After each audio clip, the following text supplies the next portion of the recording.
Welcome to Makers International, a podcast of makers from 3 countries, 2 continents, and featuring 5 guys separated only by the same language. Here's your host, Richard Morley. Hello. Good morning, good afternoon, good evening, good night, good times, whatever time it is, and wherever you're listening. Joined with me this evening, Mr. Chris Cute. How you doing? And Mr. Jamie Page. How you doing? Joe, unfortunately, can't be with us. He is, I think, currently on the train on the way back from Maker Faire UK or something, and packed in like sardines with the rest of the cattle, no doubt, on the usual Sunday evening commuter train. I don't envy him for 1 second, because obviously he's not here, so we're going to say what we like. But in his place, because obviously Joe is such a large personality in such a small frame, we've got Jake from North Coast Customs. How you getting on, Jake? All right, I'm here. Good stuff. And also we've got Cat, which you've probably heard of or about in previous episodes. See, I haven't just been making her up. Welcome this evening, Cat. Hi. A bit nervous, no doubt, but I'm sure everything will be cool. I'm just going to go through a few sort of normal start-up-y things and all the rest of it. So if you're here as kind of a continuing listener, and I'm not quite sure why you would be, bear with.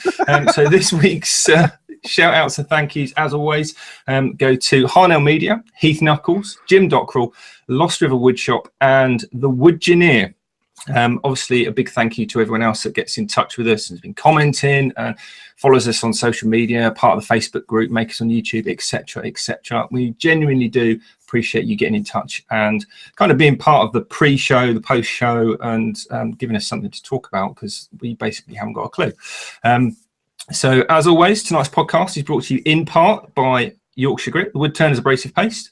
For more information, go to yorkshire-grit.com, and our good friend Chad over at Mancrafting, who's still sponsoring us with his awesome Mancrafting mugs. We're giving it, I think is it every month? We're still doing it, aren't we, Jamie?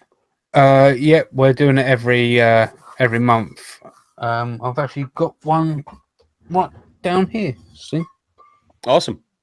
So we're actually going to be taking. I've got a box full with us. I'm going to take a couple to Maker Central with us as well, so we can do a giveaway there as well. Excellent. And you don't want to be dragging them back with you either, so you'll be wanting to. No, I don't. To get rid of those, no doubt. Which is always good. Chris, do we have any random listener questions from the floor this week? Yes, we do. Yeah, we do. This one, I grabbed this one from Jim Porter from our Facebook group. Jim, if you're not familiar, Jim does some crazy stuff, and this is pretty much where he's alluding to in his question. He asked, I should probably explain this. Jim works on a lathe. Jim turns these really fun-looking little boy heads, caricature little heads of little boys, and then on top of them, he puts a little beanie with a propeller on the top of the beanie. You know the one I'm talking about? And he calls them Airplane Boy. And they're very unique and very kind of off, what people would consider normal, but they're very cool looking. So his question to us was, he wants to know what is the most offbeat thing that you've made. So the question for everybody here today is, what's the craziest, most offbeat thing that you've ever made? And talk to us about it so we can have a chuckle, because I'm interested to hear. Easy. Easy. I've made a Chris Cute out of wood. Yes, you did. That was actually less weird than I was expecting to come out of your workshop, to be perfectly honest, Jamie. And the story behind it was it started off with Sarah Connor. She's known not just for drawing potatoes, because she's a fantastic artist, but one of the things she does is draws potatoes, and she started off by drawing Doc Hildebrandt. So I made a Doc potato, and I made a Sarah potato, and because I was obviously going over to Atlanta to see Chris, I made a Chris potato as well. A crispy potato. He's turned me into chips. Okay, nice. So, yeah. I'm going to assume that Jake's going to allude to one of his most recent videos with the weirdest, because it was kind of a bit off the wall. Do you want to talk about that, Jake, or have you got a better one? I don't have a better one. I better not. Made a coffin for an old wedding ring and buried it. Enough said on that, I think. Which I'm sorry is freaking hilarious. I'm sorry. I think that is. It's like, let's give the wedding ring that no longer means that I'm married a funeral. And Jake built a coffin for the darn thing. That's awesome. It was. I literally just watched it a few minutes ago, and it is off the wall. What about you, Richard? I'm struggling to think. I don't really do the whole weird bit. Can you? What's? I don't know. I genuinely won't. I don't know. Well, I've got a weird thing that I made. I take your wooden crisp potato and raise you a crocheted Richard, because I did actually make you a little mini me, didn't I? You did, yes. I crocheted it, and it's sat in front of your van for ages. In fact, it's still there. I want to see it. You need to bring that on next week. I want to see that. I'll bring it to Maker Central. There you go. Yeah, there you go. Cat, does it have little ribbons in his hair? I'm just kidding. Never mind. It's actually wearing a hat, isn't it? So we wouldn't be able to tell if it had ribbons in its hair. That's true. Yeah. Sorry, we had a conversation before the show started about that earlier today. Anyway, I'm like you, Richard. I really don't make kind of. I guess I just lack the creativity. The most off the wall thing I've ever made is a yard arm or a stand for a yard of ale. I made because I did a mini version of it, and I actually put a YouTube video out on making the little one. I think I called it Free Wood Project or something like that. It was a couple years ago, but I actually made a full size one so that you could hold a proper yard of ale and it would stand up on its own. So that's the craziest thing I've done. Sorry, it's kind of boring, but yeah, we're not that weird. You made a niddy noddy. That's quite weird. Oh, I did make a niddy noddy. Yes, as I've just been reminded. What is a nitty noddy? Well, it sounds weird, so we'll perhaps we should. If I try and explain it, I'll say it's 3 pieces of wood set at weird angles, but it wouldn't mean anything. So do you want to explain it, because you actually know what it is and what it does? It's just a device for winding yarn into a hank so that you can tie it up and store it without it getting into a tangle. Okay, who's Hank? I don't know how to answer that. Because if you're tying the man up, we want to talk to him to find out how he's doing. Anyway, all right, I'm sorry. This could take a really weird turn. Generally don't. Have you ever listened to any of these episodes? Yes, I have. So you know that we start off with a weird turn and then it just goes downhill from there. Yeah, it's downhill from there. Sorry, guys. Anyway, all right. Well, okay. That was the question I have from this week. And Jim, thanks for asking that in the group. We appreciate it, man. Because otherwise we wouldn't have found out why Hank was tied up, which we still don't know. Anyway, so back to you, my brother, Richard. Well, I'm done now. I've got nothing. We actually had a question from over in the chat before we actually click the button to go live, from Not Just Sawdust, which is it Garrett? Is that how you pronounce his name? First name? Garrett Cleason over in, is it Portugal? I think, yeah. Yeah, I believe so, yeah. Hey, Garrett, how are you, buddy? He says, question to all. What is your best recycled product? What kind of scrap did you make into something great? Well, I don't make anything great, so I'm disqualified there. Let me think. Recycled. You're gonna think I'm making this up, but when I was much younger, I made a lamp out of a tricycle. I guess that's kind of weird, but it was a tricycle that I had when I was just a little child, but I was the youngest in my family, and that tricycle was handed down from my oldest brother to my middle brother to me, and it was just beat to hell. But I ended up, I took the handlebars off of it, and I, drilled holes and I ran wire, and I turned it into a lamp. I don't know where it is today, but there you go. Did the light go out when you pedaled too far away from the wall? Well, believe it or not, Jamie, I know it's going to be hard for you to understand this and a lot of people to grasp, but I was actually too big to ride it anymore. I know it's weird, but I couldn't get on the bike anymore, Jamie. So I couldn't pedal it.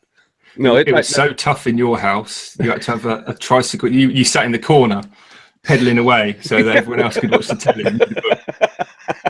Yeah, I was the guy. I was the kid back in the early days that had to hold on to the rabbit ears so that we had good reception while everybody else watched TV. It's like, Chris, stand here, we'll feed you, but we need you to hold this. Yeah, thank you. Appreciate that. I get no love anyway.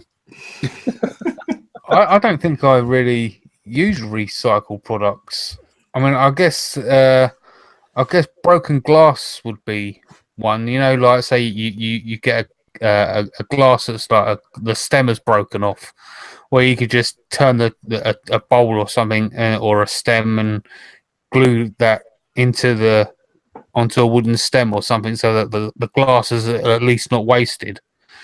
You know. I think I've seen Pat Lap do that before, and a couple of other turners have done that. So you got like a glass top with a wooden stem, so you haven't got to throw that away. But I guess that's about it. That's one thing I've yet to do, but I haven't. I've got some scrap glass which I haven't thrown away. Didn't Joe do a video along those lines where he took a bottle or something and turned it into like a wine glass? Yeah, Is he used the bottles, didn't he? Yeah. Is it Zeo, yeah. Gee, it's too bad he's not here. We could talk about it some more. Okay, let's move on. Anyway. I think my extent of recycling stuff is going to be like pallets. I think we've got a few planters in the bottom of the garden, which were pallets that I just, that I don't know. It's not really recycling. What about you, Joe? I'm going to leave you to last because you are like the empress of recycling stuff, aren't you? And remaking things out of. Wow, build me up, why don't you? Yeah, absolutely. What about Jay? Could you? I have a whole big hole in my outfeed table. So every time I get to the end of a board, I throw the scrap in that hole, and then when full, I make the cuttable, and that's the one. That's how I got the one for Make-A-Wish this year. $1,000 for Make-A-Wish off of scraps. Nice. I remember asking you about why you had an enormous hole in your outfit table before when we had you on last time. But that's such a genius idea. I think. Well, let's not give him too much credit. I mean, Jake, I love you, but I mean, come on, calm down. It's a good idea. It's a good idea. No, it's a great idea. Looks can be deceiving. Oh, damn. That ain't right. You've made some awesome things out of old clothing and old peg bags. Yeah, I don't let anything go to waste. So if I've got a tiny scrap of yarn left, I will save it and make it into something. I've lined bags out of my daughter's school dresses. When she's clumsiest person in the world, she'll get paint or marker pen or something down her school uniform, and then because I can't get it clean, I'll rip it up and make it into a lining for a bag. Or there was one that I had you make wooden handles for, didn't I? Because I'd made it entirely out of scraps, and I wanted the handles to be out of scraps too. So yeah, I'll upcycle anything. Well, Richard, if my cat will stop meowing at me for 2 seconds, I know the feeling. I don't know if you guys can hear that or not. Anyway, we've just met Kat for the first time, so let's talk about her. I mean, the Kat. What unfortunate circumstances led you to be with Richard? And then, but tell us tell us what you do, hon. Well, I'm a fibre artist. I knit and I crochet and I dye yarn to knit and crochet with, predominantly. And I've dabbled in lots of other crafts as well, but that's my main sort of obsession. Now, crochet, because my mom used to do that. Is that the loose hook thing where you like make Afghans and things of that nature? Or you can make all sorts, but yeah, crochet is sort of with one stick with a hook on the end, as opposed to knitting with 2 or more with sticks. Gotcha. Yeah. But my mom used to crochet. She used to crochet little squares. I mean, it's probably very basic, but she used to crochet little squares and then sew them all together and turn it into like a blanket or something. Yeah. One of my most favorite things is a good old crochet square. Love it. Look at that, Mom. You had it right. Good. I mean, that's like it. I think I still got one of hers that she made me too a while back. She made me when I first moved out of the house. my mother, being a mother, she was worried about me because there's my last child leaving the nest, and she crocheted a big old blanket for me when I left and moved to California. So I've got that around here somewhere. It's awesome. I mean, I love that. But I mean, what else do you do? Oh, do you mean for my day job? Well, oh yeah. I mean, just tell us about you. I want to find out about you. And like I said, what unfortunate circumstances landed you next to that guy? Oh God. Okay. Right. Well, I'm a dispensing optician, which I've been doing for 20 years, and as well as that, I've turned my hobby into a bit of an on-the-side business as well. So my yarn that I've dyed is available to buy through Etsy and through my local yarn store. Who I will actually be strung up by if I don't mention them. So I have to say hi to everyone at Mars Buttons in Rushden, because they're my crew and some of them will be listening and they'll never forgive me if I don't say hi. So hi, everybody. Yeah, so other than sort of feeding my yarn stash and my obsession with all things fibery, what else do I do? I'm mother of two, and if I'm not working or running around after the kids and Richard, I'm probably walking the dog. And yeah, that's about it, really. That's awesome. Well, this cat is driving me nuts. I'm sorry, guys. How did you guys meet? Shut it. How did you? Well, we know who wears the pants on this one. Anyway, how did you guys meet? The short answer, he was putting up my garden fence and I was having a Diet Coke moment in the kitchen. And a Diet Coke moment? Oh, I know what you're talking about. Obviously, I needed to update my glasses or something. I don't know. Moment of madness.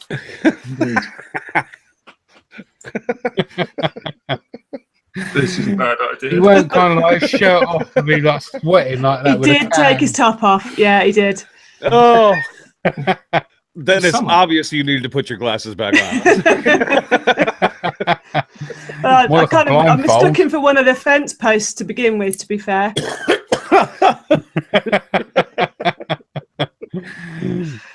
Same pointy head and everything. Yeah, I know. I get it. Should we rename this episode The Roast of Richard? That could happen, yes. I think it's safe to say that Cat is Team Scroll Saw. No. Don't say that. Cat, don't say that. Please don't say that. I don't have a T-shirt at all, either one, so I can get you one. I can get you one. Jamie bought 6 of them so you can hand them out. I think I just need a shirt that says Switzerland on it. Neutral. Neutral. There you go. Oh, Jake. Oh, Jake. What do you like? Oh, Jake. That's shameless. You've so let us down. It wasn't so much that I'm Team Router either. It's just I didn't want Jamie to win because I know we're never going to live this down. Jamie won't let it go. Give me a choice. Oh my God. So, apart from I'm going to try and get this back on the rails. Oh, please. You're kind of my artistic wing, I think, because you're definitely the sort of the artsy sort of. You come up with the good ideas, for sure. I don't know. I wouldn't say I'm artsy. I am creative, and I've always liked to be creative, but I can't draw a picture. And I'm not that great with coming up with original ideas either. And I think that's why knitting and crochet appealed to me the way it does, because I'm following a pattern. So there's a right and a wrong way to do it. It's structured, and it's not about sitting down in front of a blank piece of paper with a pencil. It's about following the steps logically, keeping the numbers right, and having something pretty at the end of it. So I don't see myself as being artsy in that way, because I couldn't design a pattern. I can't have the idea and write the pattern in that way. So I'm just following other people's instructions. Yeah, well, I mean, that's kind of a bit like for us with woodworking, I guess. We get a set of plans from somewhere, and we've got something that we sort of striving towards, whether it's a chair or a table or whatever. But you tend to, I've noticed, you come across from that sort of sideways thinking, because you look at what other disciplines are doing. I mean, I don't know about people listening or Jake, Chris, and Jamie. But do you find you get almost tunnel vision in so much as, that's the way it's generally done, that's the way we'll do it? The only time I ever used plans was on the miter saw station, and it was because I never made a drawer before and I never made a cabinet before. But I like it when people just give me a general direction to go, and I just come up with whatever I come up with, and it tends to turn out pretty good. That's kind of the way I am, and I can't say mine always turns out. Well, I can't say that, Jake. Mine's some. I have a lot of failures, and I have no problem admitting that. But I like to get the gist of where this is supposed to go, and if there's a question about how to do it, I of course look at that. But I don't really follow plans. I mean, I have a general idea of how something should be made, and then I just kind of go attack it and give it my own twist. It's like it's like it's like when you're following these so-called plans that you're actually doing things. I understand that you have the structure of the plan and how you need to do things in order to put this together. But in the meantime, you're choosing your own colors. You're choosing your own things of that nature. So there's a very creative process that makes that plan yours as opposed to an absolute copy. So that's kind of the same thing with woodworking, Richard. I guess if I was going to relate it, is I kind of do that, but I put my own colors in there. Does that make sense? Yeah, I mean, it does makes perfect sense. What I was trying to sort of drag out of Cat was it's not all about being in the sort of the knitting, the crocheting area. You drag things in from other disciplines. I know what you're getting at, and I think that's something that I was brought up with. My dad is a model maker and was always really interested in aero modelling.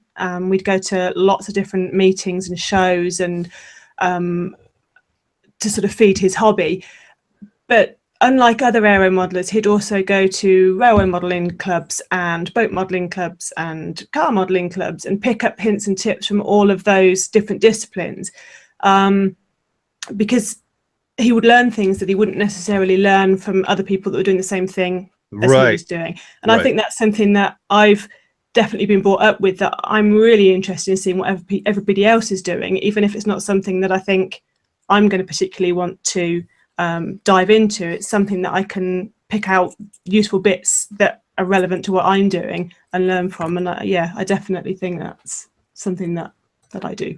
And I think that's rubbed off on me in the last few years. Like I think I've mentioned a couple of times before on the show about the precious metal clay that you sort of fire and you end up with is it gold and silver thing at the end. That was something that you introduced to me. Same with the casting resins, and not in the way that people like Heath and Bobby Duke does with those insane resin casts, and obviously like the tables, which are very popular at the moment, but kind of white resin casting a specific object, like I don't know, like a model wheel or whatever it is that's come from another area. That was pulled from you as well. And I think that's, I think I'm right in saying, I don't want to kind of go out on a limb, but why that Maker Central sort of appeals to you, because there aren't I don't think there's very many kind of yarn artists going to be there, if any. No, I'm not really expecting to see anybody else sitting in the corner knitting. I'll probably be on my own doing that. But I'm looking forward to seeing what other people are doing, definitely. Well, that's what's going to be so cool about that event too, Richard, is because I have been to woodworking shows where it's like 100% about woodworking. And that's basically the only kind of shows I've been to. But and I get where your interest would come from there, Kat, because I guess Maker Central is going to have a lot of different disciplines being putting on display and having exhibitions of different things that people are doing. And it's kind of like the analogy you said with your father. And by the way, your dad had some really cool hobby interests, because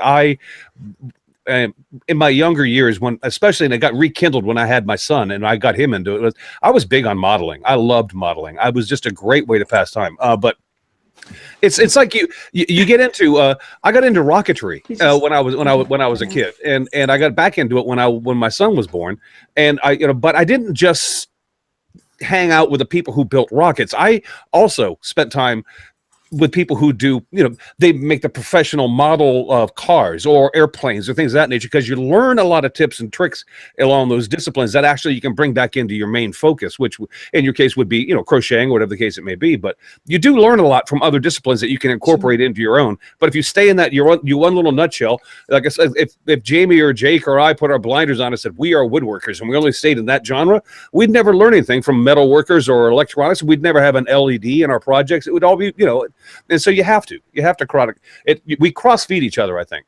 Definitely. I think that certainly in my dad's case, it came about because one of the areas that he was well known for was airbrushing techniques. So he even wrote a book about it and used to give lectures and demonstrations and things. And that was something which was relevant across all sorts of different disciplines, not just aero modelers, but all sorts of modelers wanted to know how to airbrush their models at the end, how to weather their locos if they're a railway modeler or whatever. And so that introduced him to lots of different genres of the same hobby, if you see what I mean. Absolutely. And you know what? I'm glad you brought that up, because I have a wish list on Amazon. Who doesn't? It's like Amazon is like today's what is it? Sears and Roebuck used to have their catalog here in the States. It was called the Wish Book, and everybody would keep the Wish Book and circle things they wanted. But Amazon, the number one thing I have on Amazon is an airbrushing kit, because I would like to learn how to do airbrushing. Just because if you could do that with finish on wood and get it to that specific, I think that would look kind of cool. Anyway, sorry. How easy is airbrushing? Well, I was about 5 when I started airbrushing. So yeah, it's not hard. But it looks like so much fun. I was like, I want a little. Yeah. Anyway, so. Just another toy I want for my shop, Richard. So what can I tell you? Airbrushing is saying I want to start doing that for the turning, because you see a lot of turners do that on the rims of the bowls and things like that. So yeah, airbrushing is one of the things that I want to get hold of at some point as well. Jake, and you just did a video not too long ago where you were talking about the HVLP gun. Do you have any experience with airbrushing? I bought one and it sat there, so I haven't done it. But just on the topic of people doing other things, I love watching people that do things that I can't do or haven't done yet, because it sparks something else, and you get ideas off of it, and if anything, you just get that excitement like a little kid and something for the first time, and it's exciting. It's like, obviously my primary source is I work in wood, and so obviously I'm doing wood projects all the time, but I love watching guys that do metalwork, because I don't know the first thing about it, and it has my interest because I'm learning as I watch. And plus they do things in metalworking that you can actually carry over into woodworking too. They're very similar. They're just different materials and different approaches to joining them and things of that nature. But yeah, I hear you. I understand exactly what you're talking about there. You've done, is it jewelry making with the... Yeah, I mean, before I learnt to crochet and knit, I was probably what you'd call a serial hobbyist. So I've probably tried most things. Serial hobbyist. Yeah, I would try my hand at something. I would buy all the kit, and then once I'd sort of more or less mastered the techniques, I would be bored of it and put it in a drawer somewhere. So yeah, I've tried jewelry making, and it was one of those things that once sort of the itch was scratched, if you see what I mean, it was done and dusted for me. Yeah, and I think that's probably why with knitting and crochet there's always a new technique and something new to learn. That's probably why it's sort of kept my interest, but I've got quite a short attention span, I suppose. Jim Dockrell over in the chat says, if you do cross stitching, all it does is prove to people that you have the patience to stab something 1,000 times. Indeed, yes. Richard? It's a big one, Richard. I sleep with one eye open from now on, pal. Absolutely. I'm always armed with sharp, pointy sticks. Jim, you're awesome. Thanks, man. That's funny. and that's kind of, with your sort of your knitting and your crocheting, is where I get a little bit jealous, because if you're a woodworker and you cut something a little bit short or the wrong size, or it doesn't fit together like you wanted, you basically got to start again. Yeah. Whereas when you knit something, if you make it too short, or you make it too wide or too long or whatever. You just pull it all apart And start again. And there's zero wastage. And you basically talked about you never let anything go to waste. This is a person who will cook a roast on a Sunday and save the chicken for a pie 2 days later, and then everyone do that, and then make the pastry for the pie, but have too much pastry. So then there's cakes or mince pies made out of, and it's just this continual thing of that's normal behavior, surely. Cat, that is normal behavior, because I'm the cook in my house too, because I spent a lot of time cooking as a job, actually. But I do the same thing, Richard, and that's not unusual at all. That's just a matter of being kind of a grocery savvy. So there's far too much wastage goes on. Yeah, bubbling squeeze out the vegetables. Yeah.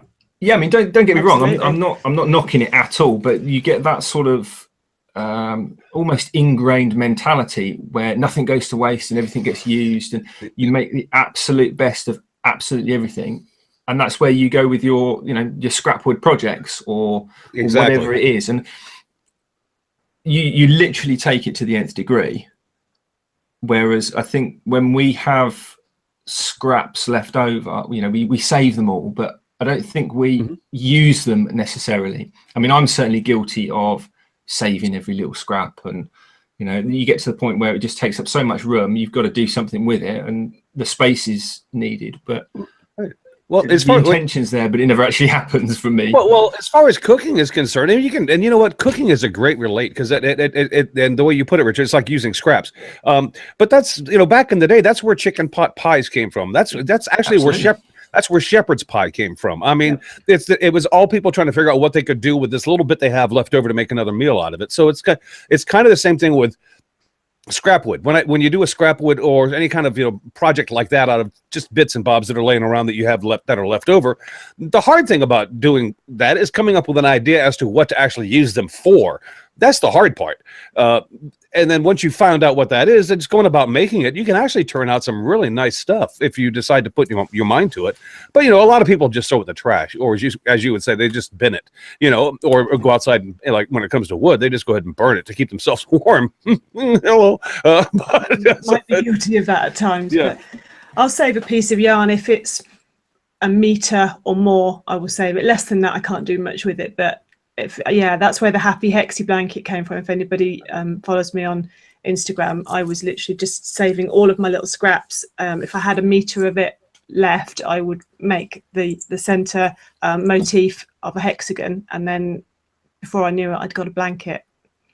Awesome. So I literally don't throw anything away, do I? No, nothing at all. Nothing gets wasted. If it's wasted, it's a sin. Jake makes fair few things from scraps. Do you make anything else? Do you class yourself as purely do you cook, or do you do metalworking, or is there anything else that kind of that mentality floats into? I don't cook, but y'all just made me hungry. I've done metalworking. I have a plasma cutter and welder and race car stuff before the woodworking. That's, you just had to make things work, and that's the ingenuity comes from, is making things work. Jake, everything starts with bacon. Do you know how to make bacon?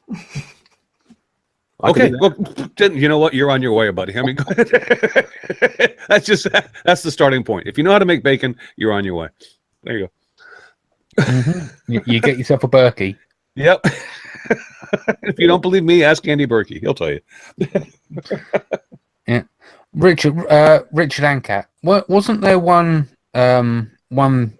scenario a little while ago where Richard was making something and he couldn't quite figure out how to make a jig or something like that, or get to the next step of his project?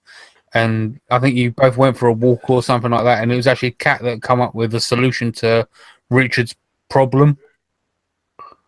Wasn't it? That sounds like a fairly regular occurrence, really. Yeah, that actually is more than you'd think. Actually, dog walking time is good thinking time.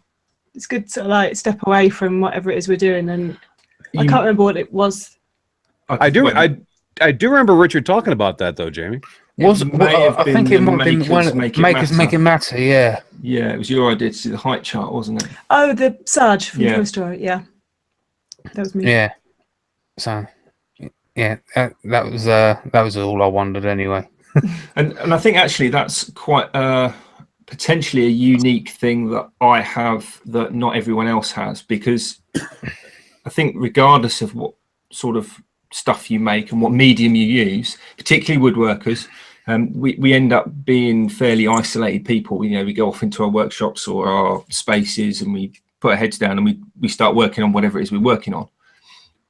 But from my point of view, we'll go dog out for a walk and you'll come up with an idea, or I'll be mulling something over, and we sort of occasionally feed off each other, don't we? Rather than just and then from the other side, you'll see practical solutions. So if there's a problem that I'm just putting up with because I just think that's how it's got to be, you'll walk in and say, well, have you tried doing it this other way? And then it's a lot easier. And so you're more practically minded than I am, aren't you? Yeah, I mean, I'm not really a creative person when it comes to the brain side of things. Mm-hmm. And I never really have been. You put a list of requirements or constraints in front of me and I can generally cobble something together that fills the requirements.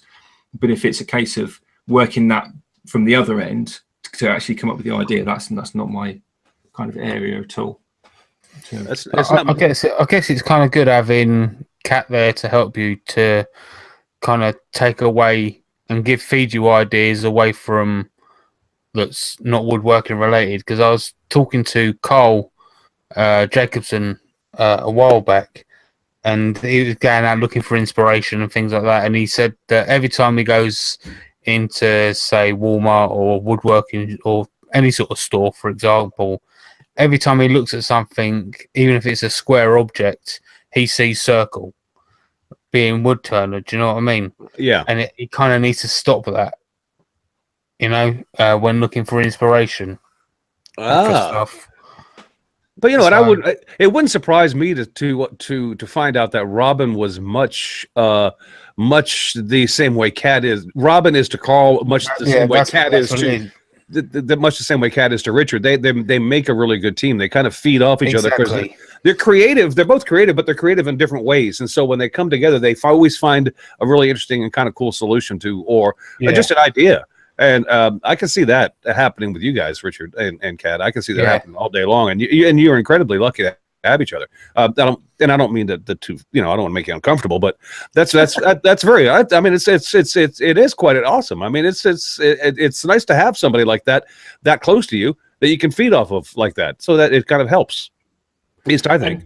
And also someone who's not just from the feeding off point of view, but I've said it lots of times, and I will happily say it in your presence. You are incredibly patient with me. Because who'd have thought the dining room's for eating in? I didn't realise that. Cat, I kind of joke about it. Well, no, it's fine. But Cat, I mean, we've been doing this podcast for over a year and a half, and I can tell you right now, you have my respect. And mine. Because I love Richard to death, but my God, that boy. And that's not a joke. I mean, I do love Richard to death, but sometimes it's like, Richard, why are you confused? Stop being confused. This was easy. You're using too many syllables. Actually, Cat, while you're sat there, can you just give him a clip round the head? Because he's insulted me every single show. There we go. That sounded good. You couldn't wait a week. Let's start. No, but the truth is as well, though, that it's nice to have someone that gets the whole making thing from the other side as well. So, he understands when my brain's in the middle of something, when I'm trying to work through an idea that I've had that I'm trying to bring to life kind of thing. He totally understands that and understands that dinner's going to have to wait, and I can't answer what you're asking me right at the moment because I'm still trying to sort out this brain fizz that is going on. And only another maker would get that. No, you know what? And you're right. And I'm very happily married, have been very happily married for well over 30 years. But my wife will sit down with me and she'll start talking, and just as a recent occurrence, she'll start talking to me about the Prince and Princess's new child. And guys, I love the English, but I have no clue about what the hell she's talking about, because she's on a different planet as far as that goes. Have you seen it? Did you watch it? I mean, we've been following it and talking about it at work, and I'm going, I didn't even know they had a kid, honey. So no, I don't have a clue. But it's like her level of interest is way over here, and mine is way over here. But when we come together, we have some interesting conversations. So it's not she relates to what I do, but she doesn't give two piddles about what I do. And to be quite frank, it goes the other way too. Because to be honest with you, I don't care about the princess's new child. I mean, I hope the kid's healthy and well, but I'm not into the whole let's follow the royals thing. I mean, it's like, great. You got to get enough of me doing the queen. So no, it's like, well, every little girl wants to grow up to be a princess. So I get the attraction from her, side. But it's like, guys, you're asking me about, do I know what they're going to name the kid? I don't have a clue. And actually, frankly, I don't care. When they tell me, I'll go, okay, great. Okay, great. His name's, Tom, Dick, Harry, Julie, whatever. I don't care. But anyway, so yeah. Why can't they give it a proper name like Dave or something like that? Jared. Yeah. Prince Joe. Pete. I don't think that's going to happen anytime soon. Doesn't the Queen... Okay, here's my extent of this knowledge. Doesn't the Queen have to actually approve of the name? They have to tell her first before they announce it. So presumably she gets to veto it if they choose something like... Okay. I don't know. Like Ferdinand? Or yeah, or something. Okay. See, I don't like this. I'm now having the conversation with my wife again. Okay, let's move on. I don't get it. It's almost like entirely far too much about this topic, Chris. Apparently, let's change the topic real quick. I know all of us, because Kat, you're coming to Maker Central. Obviously, we've already talked about that. Jake, are you gonna be able to make it this year? No, Chad almost had me talked into it a couple weeks ago, but it's not going to happen. Okay. That's too bad. Anyway, but we do have a big event happening this coming week. And if you're listening to this on Wednesday when the podcast is re-released, Maker Central starts this coming Saturday and Sunday, right? Why is Jamie shaking his head no at me? We don't have a big event coming up. Okay, then we don't. Maker Central isn't a big event in your opinion, Jamie? So what is a big event? The evening isn't. I'm sorry? The evening next Sunday isn't. Oh, yes, it is. It's a huge event because we're doing our podcast live from the hotel, and then afterwards we're going to celebrate your birthday. Yeah, that's nothing big. Well, it can be if you'd shut your mouth about it, and we could try to uninvite you. Well, I mean, we may be shooting ourselves in the foot by saying it's Jamie's birthday, come help us celebrate, and people are going to go, "Oh, geez, I'm going to avoid that like the plague." I mean, I don't know, but I don't think so, Jamie. I think there are people out there who love you and would like to have a beer with you and wish you a happy birthday. So. Deal with it. I'm awesome. Oh, see now, which way we gotta go with this, Jamie? To make up your mind, you schizophrenic SOB. I mean, come on.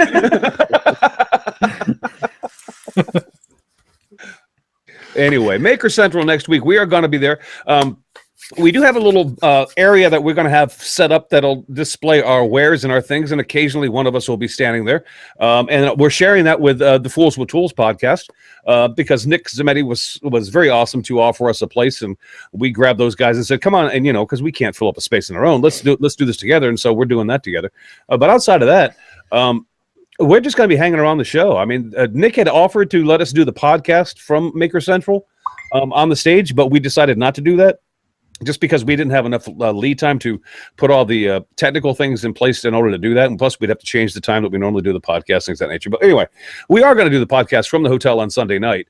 But that's besides the point. There are a ton of people, and I think a lot of people in our audience today that are actually going to be at Maker Central because I've been watching the chat briefly, and there's a lot of people excited about this event. So we're looking forward to it. I think there's going to be a lot of disappointed people that are not able to go. This is as big as it potentially this year looks like it's going to be, I think there's going to be people that will be disappointed they didn't go, right, and will then attend in future years. I also think because of the size of it this year, I think there are going to be a lot of people that are disappointed after having been there, and not because it's not going to be bad. I genuinely think this is going to be so huge and I've said it before, that you're going to get to the end and it's like, I didn't have time to see so-and-so, and I missed that. And then there's going to be that sort of element of disappointment, not because I don't think it's going to be a waste of time. I think it's going to be amazing. And I think even you're getting a little bit excited about it, aren't you? I've been working hard on my new jumper to wear. There you go. I needed to knit something in my own yarn to wear, and it's just finished with like a few days to spare. So yeah, I'm excited. Awesome. So what are you going to do in the background? You're going to be like the only person at Maker Central that's going to be able to actually do their hobby whilst they're there. Yes. But you've finished it. Well, no, I'll bring something else. I've already started on the next thing. Oh, okay. Obviously. I'm behind the times, obviously. I've no idea what's going on. Catch up, Richard. Cast off one project and you cast on the next. There you go. I could actually do one of mine as well. Because Record Power will have a scroll saw there as well.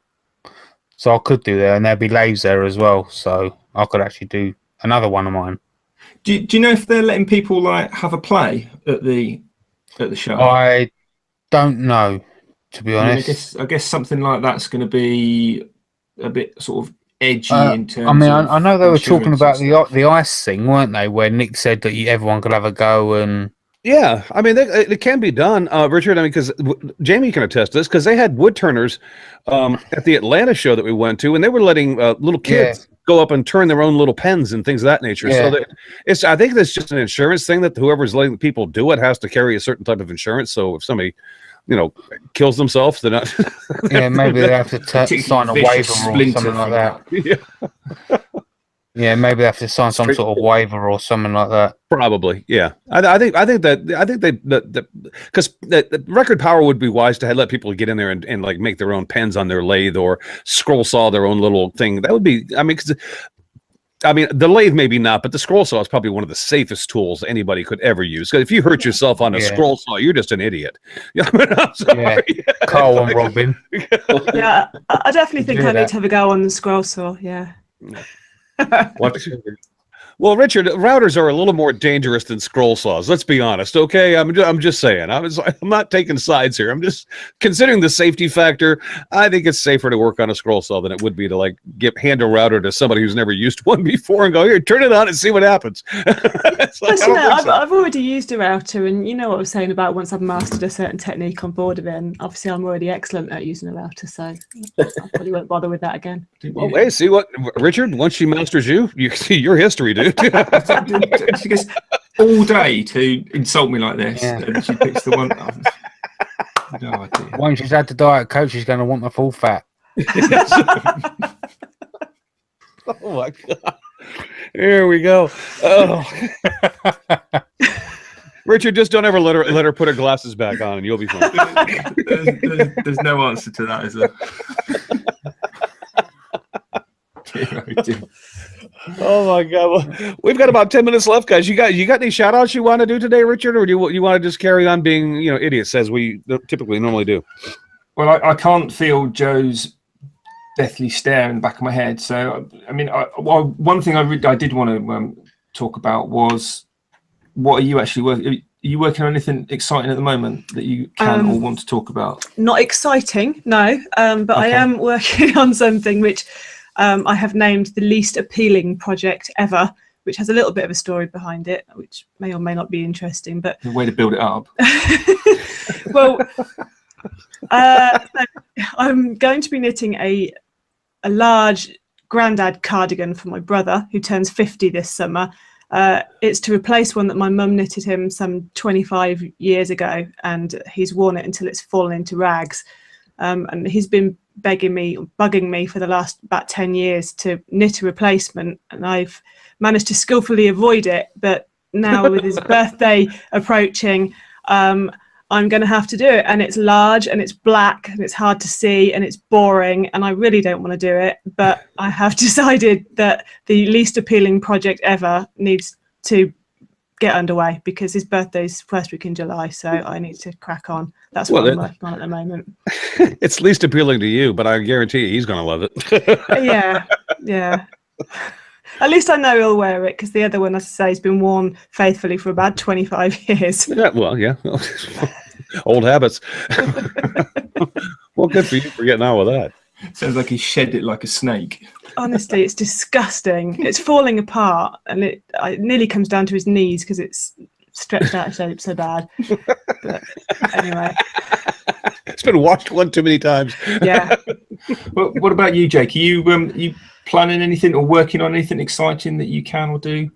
I have a lot of little projects going on, but the biggest thing, I haven't mentioned it yet because it hasn't been concrete, and it is now, is I got a trial sponsorship from Laguna. Ooh, awesome. Nice. Good for you. I'm going to do some tutorial CNC videos for them. It'll be on my channel, and they'll share it and everything. And then if the relationship continues well, then there'll be bigger and better things in the future. So I'm pretty excited about that. Not bad people to be affiliated with. Yeah, Laguna. I mean, a lot of people look at sort of sponsorships from companies as something that they've got to do.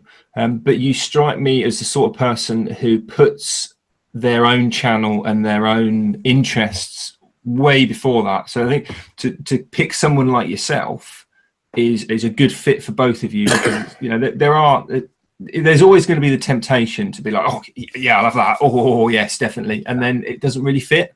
I did the review on the CNC machine, and I put their information on it because I love the machine.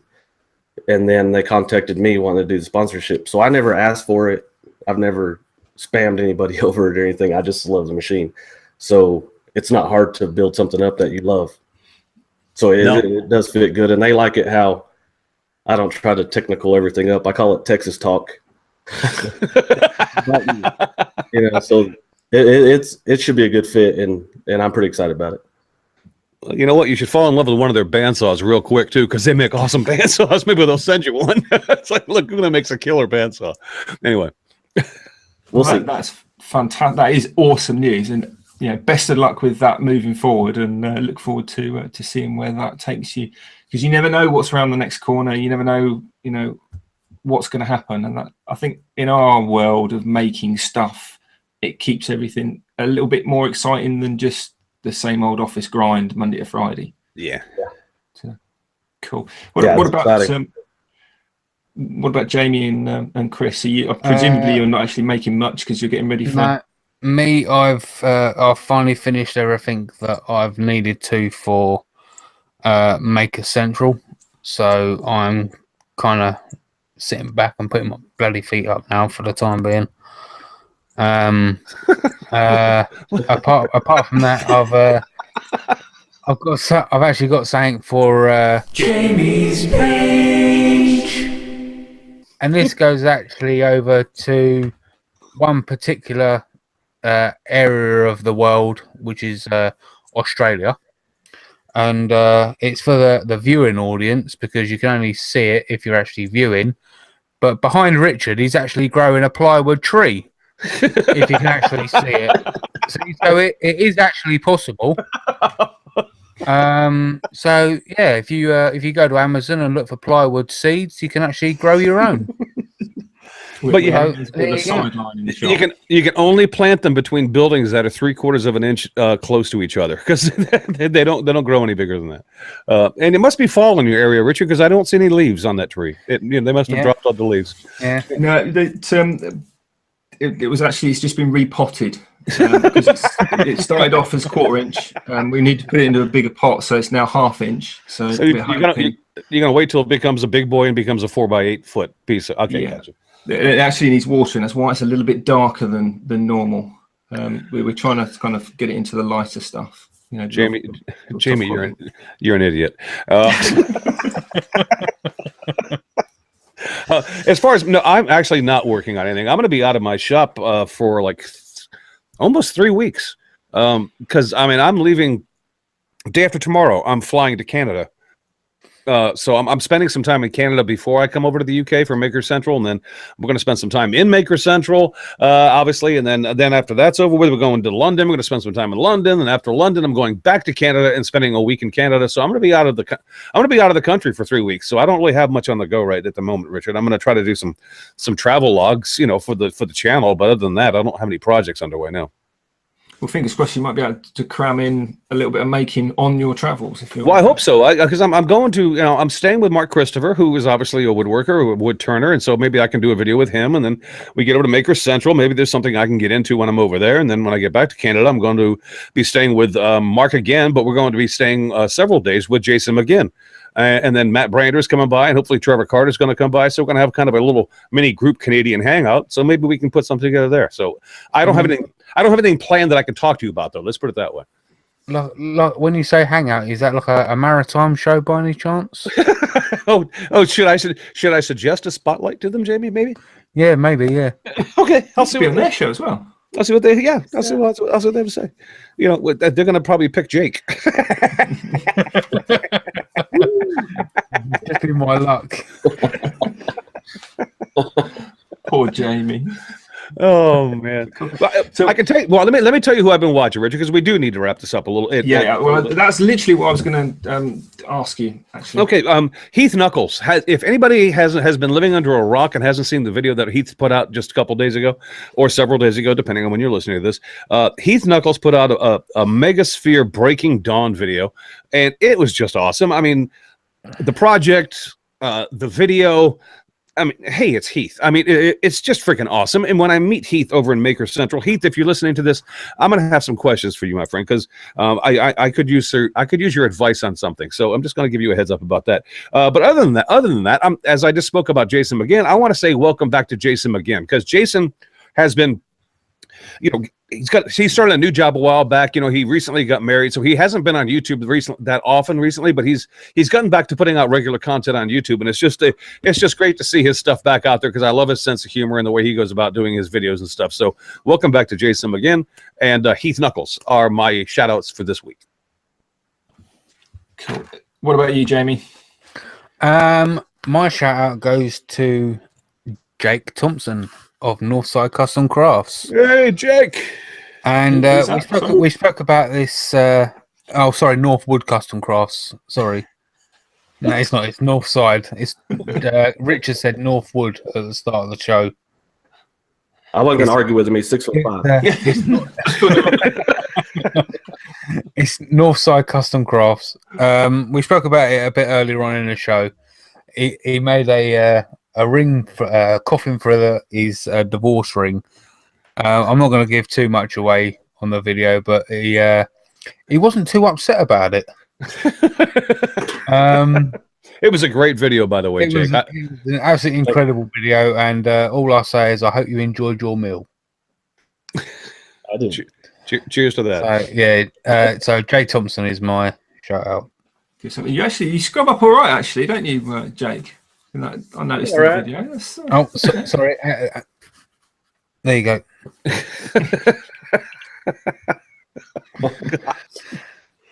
Have you got anyone that you want to shout out? No, I've done my one and only. I needed to just shout out to my ladies at Tea Time Tuesday, but that's all. Cool. Well, I've just been shot down in flames there, Jake. So hopefully you'll be able to bail me out quick on. Heath Knuckles and Bobby Duke did a collaboration together. He sent him a blank, and he did something spectacular with it. But the Heath Knuckles video that Chris mentioned, that Breaking Dawn video, I didn't want it to end. It was a spectacular video.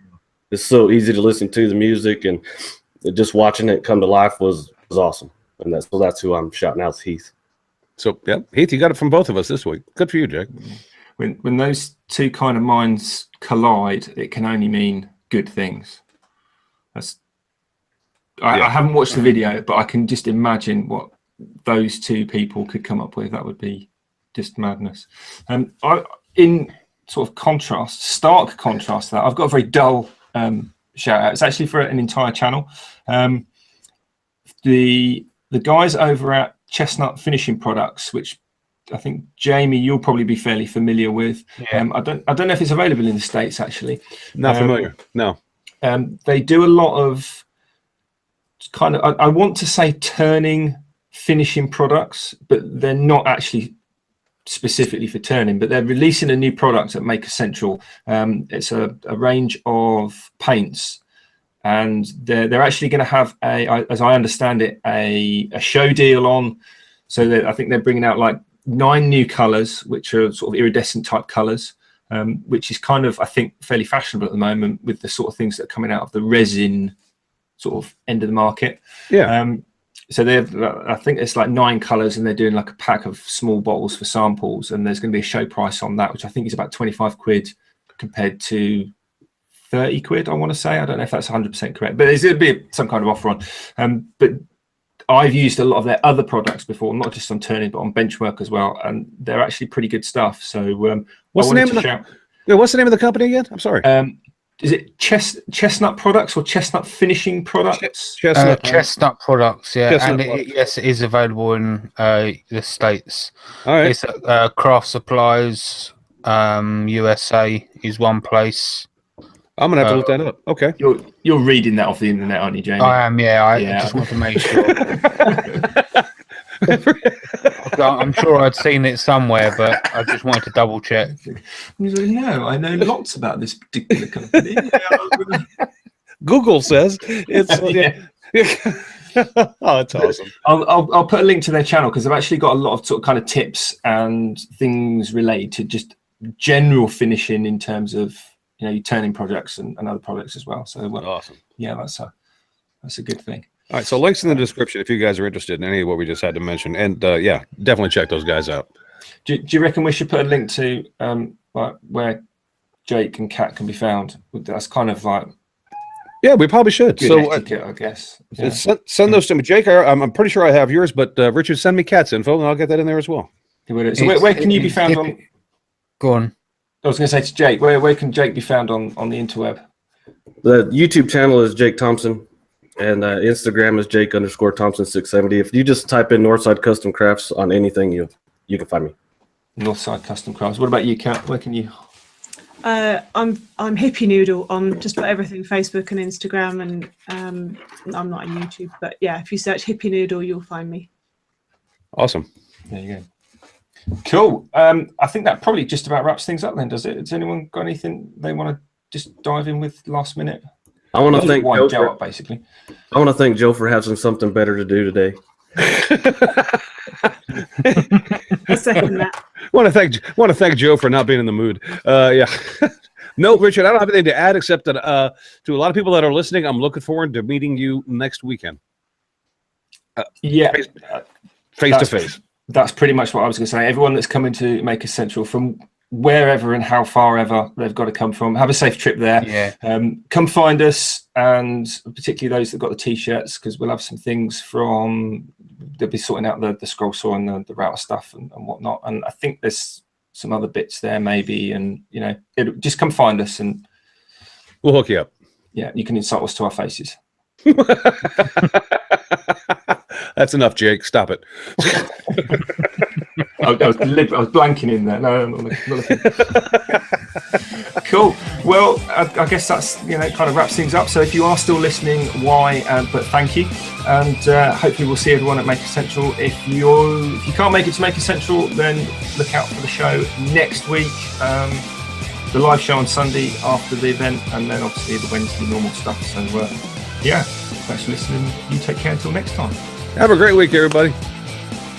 Take it easy, everyone. Thanks for having me. All right, I'm Come on, Jamie. Who are you shouting out at the last minute this week? Hippie Noodle.